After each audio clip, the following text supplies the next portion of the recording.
1, 2, 3, 4, 5.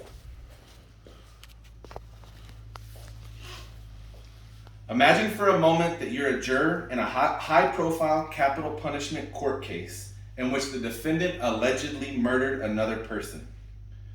The prosecutor has just finished their closing arguments as to why the defendant should be found guilty and receive the ultimate punishment for their crime.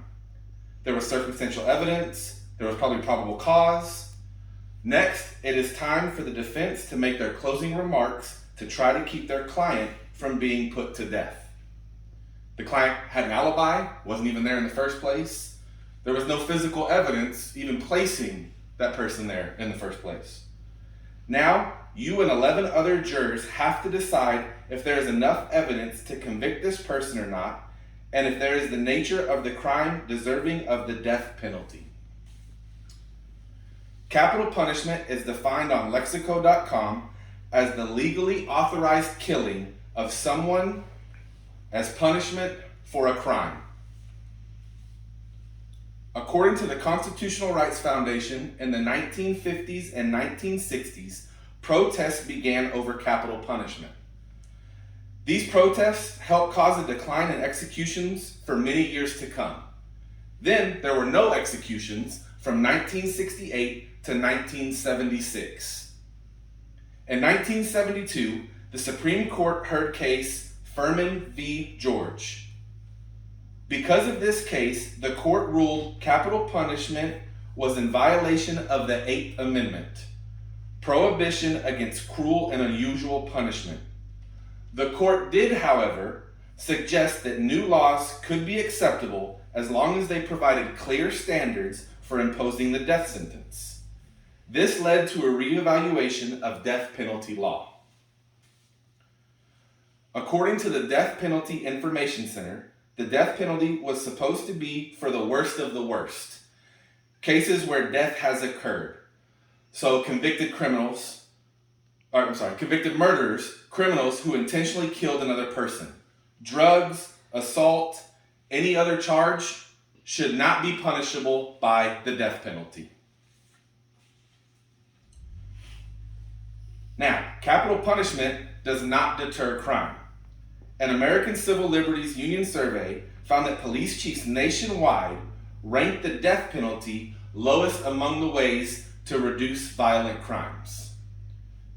The top 3 ways to deter crime are increasing law enforcement officers. So having more out there just in the open, as you're driving around, you see a cop, you slow down, you don't speed anymore, you try and get your seatbelt on.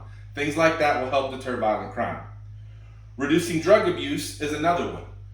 When people are on drugs, they get addicted. They're willing to do things for money or drugs that they wouldn't normally do, break into things, hurt people, things like that. Creating a better economy with more jobs is the third way. When people have better jobs that pay more money, they're not as dependent on robbing people or things like that to get money, which helps reduce violent crimes. Then there are also times when the criminal is wrongfully convicted. The Equal Justice Initiative says in death penalty cases, perjury/false accusations and official misconduct are the leading causes of wrongful convictions. False accusations are when witnesses lie or falsely accuse. You can see court cases where people have been told they'll be given things if they say, I saw this person do this. Things like that happen all the time.